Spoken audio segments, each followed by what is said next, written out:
İlyas Karagöz, Xortek Diyarbakır'ya, li kolanên dîrokiyên Sûrê ji xwara atolyayek a hunerê vekiriye û çi dema diçe cihê xwe, dirê de çi bikeve berçavê wî, kevir, têl, depik, li gel xwe dibe atolyayê û tiştên hatîn asta avêtinê di destên wî de ji nû ve teşeyek cawaz distînin û ji qirşûqaliyê digihîjin asta xemilandinê.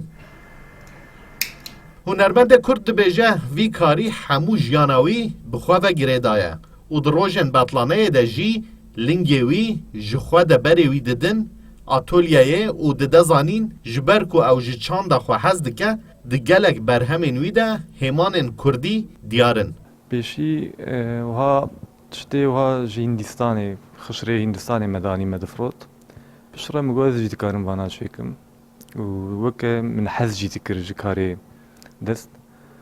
War min dest pê kir, pêşî min ji xişirê dest pê kir. Piştre min kevir darê kima min çi dît min dixwest ez ji we guhar ya jî girdiniyekê çêkim. War dest pê kir. Piştre berfirehtir bû. Peyker, xêzkirina keviran. An jî pebble art jê dibêjin. û li bêtir berfirehtir bû. Xortê jî hatî bi baldariyeke mezin û bi hezkirineke kûr karê xwe dike û teşeyê dide keresteyên cûr be cûr ku heta kevir jî di destên wî de dihelin. İlyas Karagöz dibêje her cûre huner ji bo civakê girîng e û mirov dikare hişmendiya xwedî lêderketina çand û dîroka xwe bi rêya hunerê belav bike û huner carnan dikare gelek bi bandor be. Ji xwe huner weke nîşandana ew birîn çi be? Duê nîşan didî, tu çi min got ya dîsandina rihê mirov e. Ez Kurdbûn li pêş e. Kurdbûn ez jinekê şê dikim xemgîn e, mirovekî şê dikim xemgîn e. Ew diteyîs e, çawa meriv dikare şîrove bike. Ew bendewar bûn, ew êş, île hawayekî diteyîs e. Ez dikim nakim jî nikarim derkem derveyî wê. Hinek kesên Amedî tên li peykerên me hesinî dinirin.